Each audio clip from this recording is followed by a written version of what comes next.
dowladda iyo Somaliland iyo Puntland iyo Jubaland way ka mideysnaayeen imaanaadka magarat muslimiin la leenayo oo maalinkay ugu yartahay 170 qof laga dilahayo ninka ku kaalmeynayay oo daawo iyo saanad ciidan iyo saadba u geynayay islaamka kuleeyahay oo marka waxaad u aragtaa in imaaraadka hoggaankiisa aysan islaam ahayn waa ku dambaabaya ninki waa islaam yiraahdo imaanaad waa kaan kala islaamka ku jira magarat جامعة العرب waxaan ugu baaqayaa in ay sida yahuud iyo imaanaad ay u rabeen in dalka Falastiin looga soo raro oo Soomaaliland la soo dejiyo oo dalkeeda yahuud ay qaadato siday u doonayeen جامعة العرب waxaan doonayaa in imaanaadka laga raro meesha oo dadka la soo dejiyo Afrika جامعة عربta African Union golaha amaanka intaba waxaan baaq ugu dirayaa in la go'doomiyo imaanaad ma garatay oo yahuud iyo imaanaadka isku mooro lagu xareeyo niman ridoobay oo islaamka Allah weeye ma garat maxaad kala jeedaan niman ridoobay oo islaamka Allah waay haddii nimanka inta soo kacay dekadii qabsaday Soomaaliya maxaa ku saldhigyo waaweyn ka samaystay Suudaan halka looga duulahayo oo dhamac oo u shaqeeyayaal u qorhayo maxaa ku Tantawiq oo dalka ayaga ay deganaayeen hadda ka hor taariikhda waa la hayaa waxay ku sameeyeen qadar waa loo yahay ma garat Libiya iyo Yemen waxay ka sameeyeen waa wax cad oo muuqda ma garat waa soo dhaweynaya وبقادينها تلاقي تاريخي وحصل شيء يقوليس وسيرة هاي قادين ما قرأ وان لوهي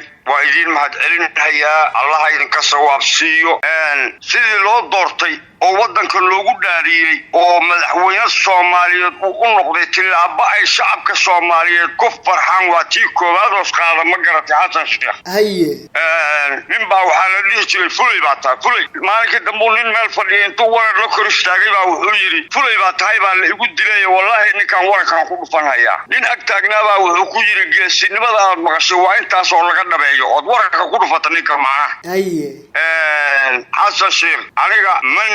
oo reer fiican buu ka soo joogay oo dadka lama xaqirey days abgaal baa waatii la dhigi jiray reer fiican buu ka soo joogay laakiin hadda dadkii oo dhan baa iska wada dhaqan guuray ma garat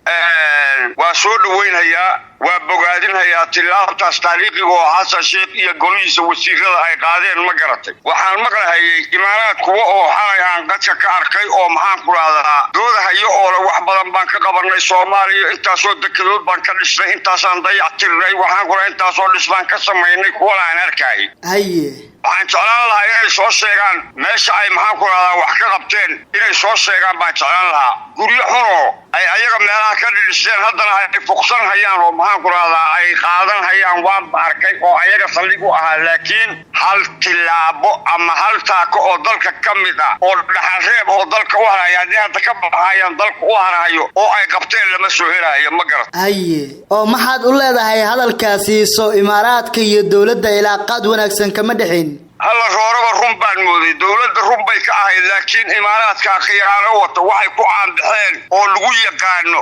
oo meel walba ay ka sameeyeen weeye ma garat haye iskaashi badan baa la heli lahaa wax qabad badan baa la heli lahaa dawladda muslimiinta laga heli lahaa waxa hor taagan oo cunaqabataynta aan la ogeyn sameynayay waa imaaraadka ma garat niman ridoobay oo islaamka Allah weeye ma garat maxaad kala jeedaan niman ridoobay oo islaamka Allah waay haddii nimanka inta soo kacay dekadii qabsaday Soomaaliya maxaa ku saldhigyo waaweyn ka samaystay Suudaan halka looga duulahayo oo dhamac oo u shaqeeyayaal u qorhayo maxaa ku Tantawiq oo dalka ayaga ay deganaayeen hadda ka hor taariikhda waa la hayaa waxay ku sameeyeen qadar waa loo yahay ma garat Libiya iyo Yemen waxay ka sameeyeen waa wax cad oo muuqda ma garat bismillaahi kariim arab hadda maxaan ku raadaa talada furaheedii heshay hadda xaq Ilaahay faansiiyay imaanaad waa kaan kala islaamka ku jira ma garat horay waxaad uga dhawaajisay in dawladda federaalka Soomaaliya qaasatan madaxweyne Xasan Sheekh Maxamuud oo imaaraadka carabta asaga dalka ku soo celiyay isla markaana uusan ceyrin karin fariimaha aad direysayna qayb ay ka ahayd in imaaraadka uu ka baqdin qabo madaxweynaha bal maxaad kaga jawaabaysaa tallaabadii ay qaadeen golaha wasiirada boqolkiiba boqol waa soo dhaweynaya waa ugu hambalyeynaya hambalya leeyahay ma garat waa guul taariikhi oo dawladda Soomaaliya u soo hoyatay ma garat imaaraadku waxay ahaayeen baadida nin baa kula dayday daalna ka badan inaad heshaan aan doonayn daain abidka dadkana ay moodayaan dul wada dhashay wax u qarsoonayn dad islaam ah oo Soomaaliya gacan siinaya la moodaya laakiin hadda waxaa la arkay khiyaanada ay wataan ma garan godsireed ha qodin haddaad qodanaha dheerayn ku dhici doontidaana lama ogo godki ay Soomaaliya u qodayeenna oo khiyaanada ahana ayaga ilaahay ku riday ma garatay Afrika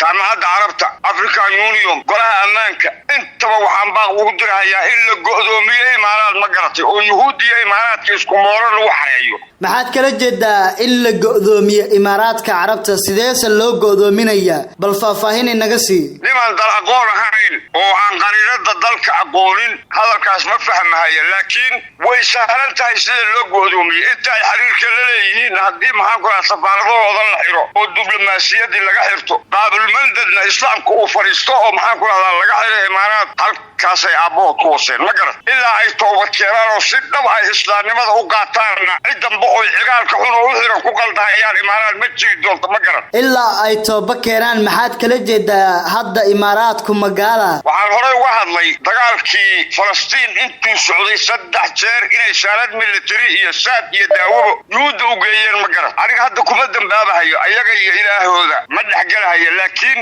muslimiin la leeyahay oo maalinkay ugu yartahay 170 qof laga dilahayo ninka ku kaalmeynayay oo daawo iyo shaalad ciidan iyo saadba u geeyay islaam kulaya oo marka waxaad u aragtaa in imaaraadka hoggaankiisa aysan islaam ahayn waa ku dambaabaya ninkii waa islaam yiraahdo haye jaamacatul carabna waxaan ugu baaqayaa in ay sida Yahuud iyo imaanaad ay u rabeen in dalkii Falastiin looga soo raro oo Soomaaliland la soo dejiyo oo dalkeeda Yahuud ay qaadato siday u doonayeen jaamacatul carab waxaan doonayaa in imaanaadka laga raro meesha oo dadka la soo dejiyo dawladda federaalka Soomaaliya waxa ay sheegtay in imaaraadka uu gacan weyn ku lahaa aqoonsiga Yahuudda ay siiyeen maamulka waqooyi galbeed ee Soomaaliya isla markaana loo yaqaan Somaliland bal arintaasi maxaa ka leedahay wax tilaabo aba maxaan ku raadaan Yahuud ma qaadayso hadduusan imaanaadka tilaabtaas qaadin waxa uu yeeriyo iyo indhaha Yahuudda iyo aqriga Yahuudaba waa imaanaad ma garan oo waxaad leedahay Yahuudda iyo imaaraadka Carabta xiriir weyn ayaa ka dhaxeeya oo imaaraadka ay adeegsanayaan Yahuuddu indhaha ay wax ku arkaan iyo aqriga wax ku fahmaan waa imaanaad waxaan halkaan uga mahad celinayaa Masar Turki Sacuudi Carabiya tilaabta ay maanta qaadeen waligay midaan sugayay maaha ilaahay baan ku dhaartay aqligaygana waa ku taagnay war Sacuudiga asaga oo maxaan ku raahdaa xarabka barakaysna uu ku yaalo oo caalamul islaam meel kasta oo uu joogo iyo qaarad kasta oo uu ku nool yahay meesha dambi dhaafka ilaahay lagu weydiisto oo la soo aado oo laga soo cimraysa ayuu Sacuudiga tahay Sacuudi muxuu u dhowranayaa gaalnimada inta leeg iyo dambiga inta leeg iyo Falastiin sida loo galayo iyo sida maxaan ku raahdaa uu imaanaad uu dhaqmayo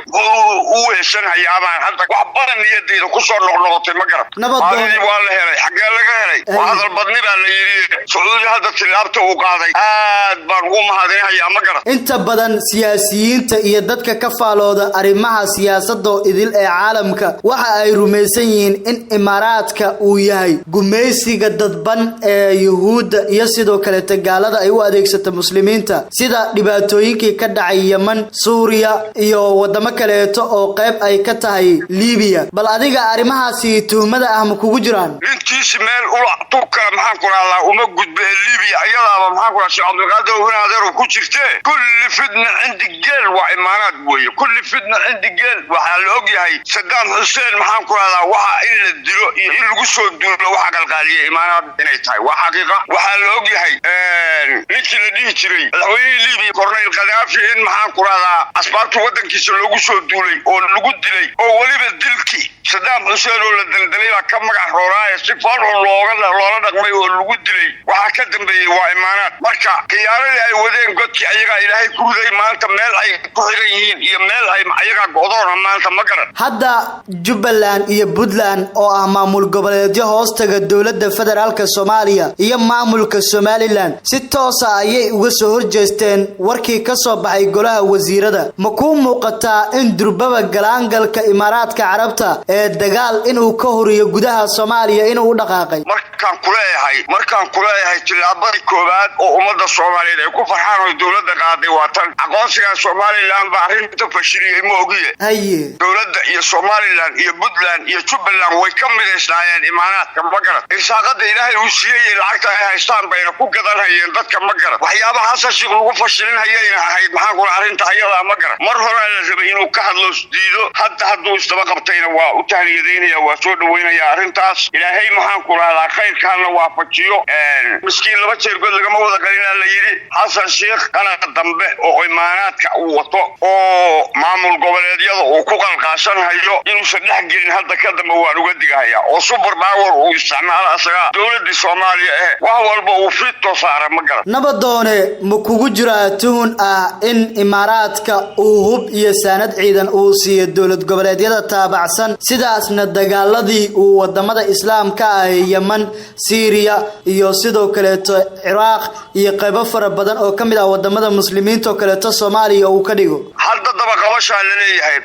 140 baabuur oo qabaalaha oo baabuurta dagaalka ah maamul goboleed uu siiyay baan taagnaa ma garatay aniga hadda ninka gaadiidka inta leeg bixinaya dalta uu ka leeyahay ba ka weyn ma garat waa gar meesha uu dabada ku hayo hadda uu maxaan ku raadaa ka heli karo taageeradan wax ay garan waayeen bay ahayd ma garat waan gartay wixii ay garanayeen hadda soo baxay oo meesha uu dabada ku hayo ciduu taageerada ka helayay waxay ahayd yuhuudda ma garat aabiga iyo kibirka ninka Kismaayo qabsaday dekada Kismaayo qabsaday oo dekada Xamar qabsaday oo dekada Berbera qabsaday Falastiin inuu meesha ka saaray maxaa diiday oo waa u fududahay ayaad leedahay waa u fududahay waa u fududahay ugu dambeyntii marka maxay tahay fariinta aad u dirayso shacabka Soomaaliyeed iyo madaxda dawladda dhexe ee Soomaaliya wuxuu keenay hal arkay Xasan Sheekh iyo dawladdiisa hal taageero Soomaaliya haday midaysan tahay kuma soo dhawaan karto yuhuud ma garan adeer calankan shanta gees amaan rag badan baa dhiigooda u huray rag badan baa gumaysta diiday rag badan baa god ugu jiro ilmo badan baa ku agoontoobay maanta in maxaan ku raadaa shilimaad imaaraadka shidaalkoodii ay ku gateen in maxaan ku raadaa lagu kala qaybiyo Soomaaliya waa khalad waa taariikh xumo waa fool xumo adduunka dawladda ugu dhulka weyn baan nahay annaga dawladda ugu badda weyn baan nahay dawladda ugu webiga badan baan nahay ma garan meeshii khayraad ay ka soo saaran lahaayeen dalkooda oo kambariyo la imaan lahaayeen oo ay kontorti geli lahaayeen bay waxay ka door bideen inay imaaraad gacanta u horsadaan oo $100,000 baan ku siinayaa maxaan ku ka hormow dawladda adigana ka go dawladda $100,000 baan ku siinayaa inay imaaraad heerkaas u isticmaalaan ma dhicidayn ma garan ilaahay baa shukriya maada khayraadkiina Turki baa noo soo saarahayo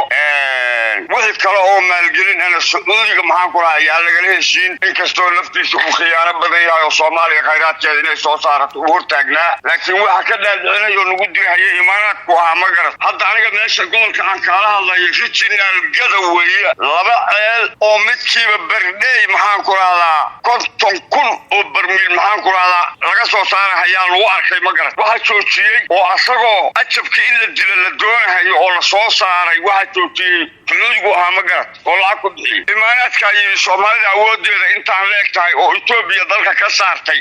haddii maxaan ku raadaa khayraadkaas loo soo saaro Sacuudiga iyo imaaraad iyo wax arada ku dhaqanaya mar way qabsanaysaa ma garan annaga Mareykan oo kale ma nihiin dad aakhida iyo islaamnimo ay ku jirto oo walaalahood inay horumaraan jecel baan nahay laakiin ninkaana maxaan ku raadaa wuxuu ku noqday mas biyo ku dhex jiro la arkaynin ma garan bismillaahi kariim abshirti hadda la helay guushi soo hoyatay laba gacmood oo xoog leh hal lagu qabto Soomaaliya ha midowdo ha israacdo wax kala go'ahaya ma jiraan waxaan maqlaayay gabar xunoole maxaan ku raadaa intuu Muuse bixi u sheegay oo yuhuudda walaalahay inta nin koonfureed guursanaa nin yuhuudan guursanaya waxa dadkaas ka hadlinhayo waa imaaraadka ma garan marka hadda aqoonsigii waa rikaatoobay waa baaba'ay xaladan waxaan daawanayay ra'iisul wasaarihii yuhuudda oo waraysi bixinayo leh ra'iisul wasaarihii yuhuudda oo waraysi bixinayo leh 300 oo kiiloomitir baa ka maqan dhulkii Soomaaliland Ingiriiska uu calaameeyay waa la igu qalday aqoonsigii waa la igu qalday Soomaaliland soo ceshata dhulka ka maqan waxaan arkay ciidamo la soo bandhigay Soomaaliland oo la leeyahay xuduudahaas la sheegay baan maxaan ku raadaa ciidamada kumaal doosta u diraynaa oo ciidamo sool ku socdaan arkaya ma garan xasan sheekh sool iyo sanaag inuu difaaco oo degdeg ku tago oo ciidamo geeyo qolada labada qolo oo ciise iyo maxaan ku raahdaa gudabiisay oo ishaysana uu ka maslaxa dhex dhigo maamulna uu dhiso gobonimada intaasay ka dhimantay xasan sheekh inta ha dhammaystiro aad iyo aad u mahadsantahay nabadoone adaa mudan